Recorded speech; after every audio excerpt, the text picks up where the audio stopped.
All right, well, it's Tbilisi time. So yeah, I'm gonna try to talk to you about my last 6 years in Tbilisi. There's a lot to remember, so we'll see what I can do. I'll start before I even left for Tbilisi. So I had kind of done some research, looked at it, done some YouTube searching of the trails, because that was really important to me to find some good trails. And I remember before going over, I had seen some mountain bike videos from Tbilisi Lake along the ridge, and I thought, wow, that looks perfect. But the ridge looked really narrow. So I thought, I don't know if that's good for running. I don't know if there's room to hike or if it's just one like ridge line. But yeah, anyway, so I had some ideas before I went over. And eventually, got in the airplane and did the magic, got over there. My flight out of Calgary was delayed. So I ended up having to buy a flight in Europe, in London, like a new flight from London to Vienna to make the connection. Anyway, it took me about 43 hours to get to Tbilisi. So that was a bit of an ordeal, but probably worth it, I'd say. And in the end, definitely worth it. So yeah, I got there kind of in a zombie state. I landed in Kutaisi, which is sort of like Fraser Valley-esque, and then took the bus to Tbilisi. It was during the daytime, so I could kind of see the country. And you really see like an evolution from the green of the west of Georgia to the dry of the east. You go through this like long tunnel, and like 5 minutes later, it like goes from like green to brown. It was in September, so it's more of the dry time of the year. And Tbilisi really, in itself, Tbilisi has its own green-brown fluctuation, depending on the spring or what time of year. But in general, moving east in Georgia towards Tbilisi from Kutaisi, you see a huge shift after one of these huge tunnels through the mountains. So anyway, so I get to Tbilisi, get a taxi to the school, meet the sort of manager of the school, get to my apartment. Maybe I'll put some photos of my apartment here. Pretty nice situation. I think it's like fake piano desk you'll see in the photos here. You see my balcony, things like that. And pretty much that night I went out for a walk. I was pretty jet lagged, and the street seemed really dark. Like where I went for my walk didn't seem like they had a lot of street lights. But anyway, that's no big deal. Went to bed, and the next day went to the teachers meeting. And it was really cool. We met at this restaurant called Pasanauri.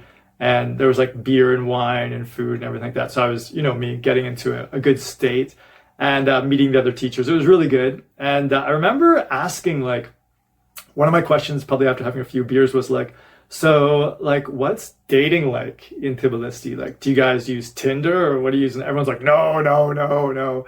I was like, okay. Because in Buenos Aires, that had been one of my like sort of like life changes. I hadn't used the dating apps before Buenos Aires. I went there and that became sort of one of my big activities. But definitely by the time I finished in South America, I was kind of burned out on the dating apps. And so I was just sort of like curious about Tbilisi, probably with that beer in me. But it turned out, yeah, no Tinder my whole time in Tbilisi, which was interesting, sort of headed in a different direction. And I'll talk about that a little bit in this video towards the end. So anyway, I get to Tbilisi, and of course I have these big expectations of like, okay, great valley, lots of nature that I can access on foot inside of a big bustling city. And to be honest, my expectations were exceeded. Like I got to Tbilisi and I was just like, wow, this is incredible.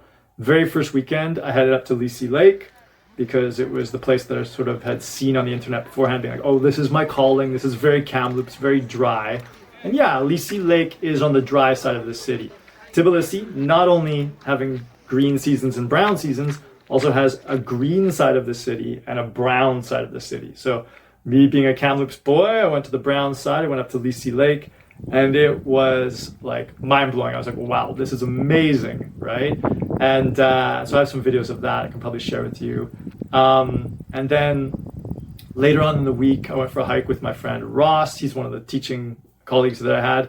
We went up to this place called Shiemgovime, or above Shiemgovime Cathedral, and we kind of looked down on it. It's a monastery, I guess. And that'll come into play later in my videos. It was sort of a goal of mine to go all the way from Tbilisi on foot to Shiemgovime, very difficult pronunciation, Georgian words. And I never did it, but anyway, one of the first hikes with Ross. And the next day went for a hike, the green side of Tbilisi, Turtle Lake with my buddy Pele, well, whose name is Adam now, but he was Pele when I was working with him at International House. And so, yeah, that's the different side of Tbilisi, very green, and I've got some photos of that. Should probably do a little bit of a map of Tbilisi to begin with. So there's like Turtle Lake, and that's where I went up with Pele. And then there's Tbilisi Lake, which is the other side. because Tbilisi is sort of like this really complicated series of valleys, and it's not like Kamloops where it's a bowl. There's like all these different valleys that weave through it. So anyway, we'll start off with Tbilisi Lake and Turtle Lake, which kind of are on opposite sides. Turtle Lake on the green side, Tbilisi Lake on the brown side. And so apart from that, I also did some exploring downtown. Probably has some video of that. Just gorgeous city. I knew they had some really interesting architecture, which you'll probably see in the videos that I'm showing you right now. And yeah, downtown was just beautiful. And in general, I was like, wow, dude, this place rules. Like amazing, like mind blown amazing, right? And so life was good. I was getting paid well. The school didn't pay an amazing amount, but for me, the amount that I was spending, I was saving almost half my salary. So life was good and life was easy. And I kind of fell into this routine of like, I was running a little bit. I was doing weights using big 10-liter water bottles in my apartment. I can probably show you a little stupid video of that. What else was I doing? I was hiking with Ross and Pele. I was going to like movies every Wednesday with Pele. They're super cheap there. They were like $5 Larry on Wednesdays, which is about $1.50. So kind of back to 1990s Canada prices on Tuesday, maybe 80s. I don't know. And we would do Subway in the evening for dinner like once a week or something like that. And yeah, there was a cool like hangout with the teachers. We went to this place called Lago Deki, a waterfall, with some of the other teachers and Ross and Pele, and that was super cool. Got some photos of that. But I guess what happened was at a certain point, I started to realize that like, okay, I wasn't going to be doing the Tinder thing, right? And so I thought about like, okay, like maybe building an actual social community would be really cool. But I noticed that like with kind of the resources we had, like Pele, Ross and I, and then the local teachers who had their own lives, and I didn't really see us building something with them. I was like, yeah, like I definitely need to branch out or find a way to like build something here. But I didn't really know how to do it.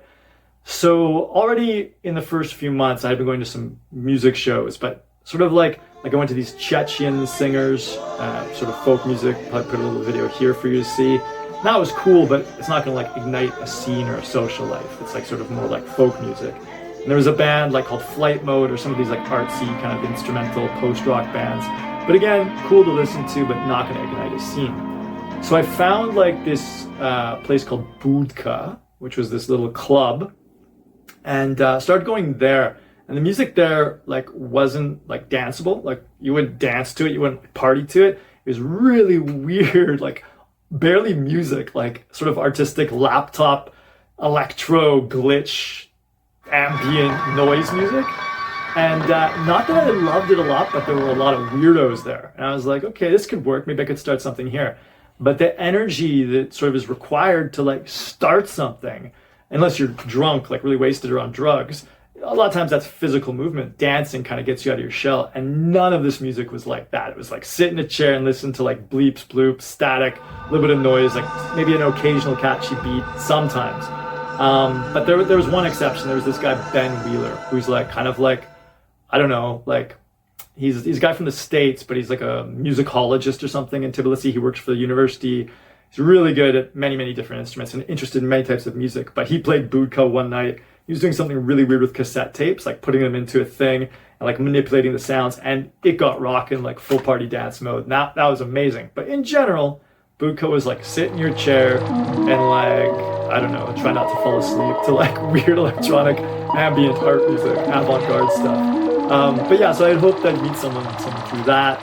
And I was like, well, come on, how am I going to do this? How am I going to build this this social thing?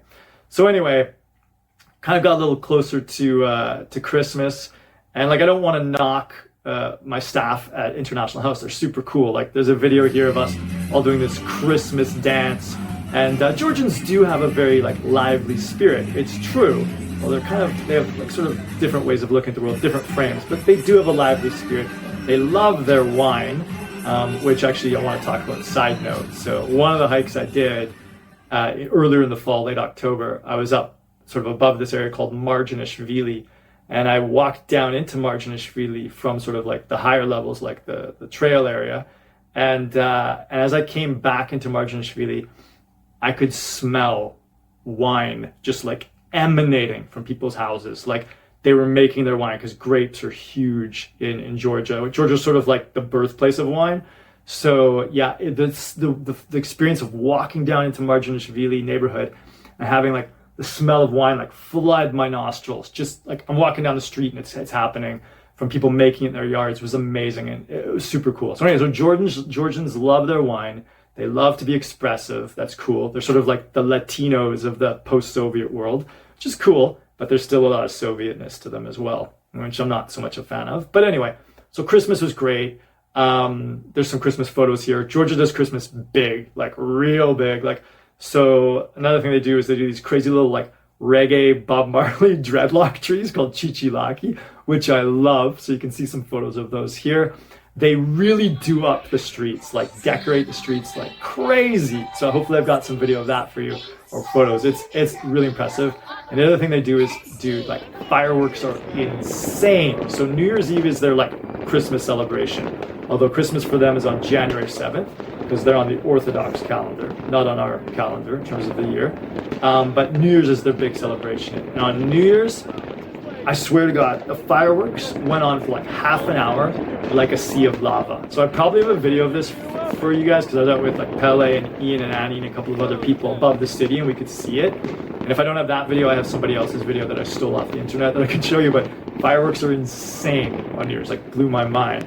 So yeah, Christmas is super cool. We had our Christmas staff party, dancing and stuff. And the other thing about Georgia and Tbilisi is after our Christmas staff party, we're like downtown. It's like 3 o'clock in the morning, and one of the fellow teachers, Mari, she's like, yeah, you guys don't have to wait for me. My uncle's coming to pick me up. And I was like, no, like, we're definitely going to wait with you. It's like 3 in the morning and we're downtown. Like, I'm not just going to leave you here. And she explained to me, she's like, no, dude, like Georgia's super safe. Like nothing ever happens.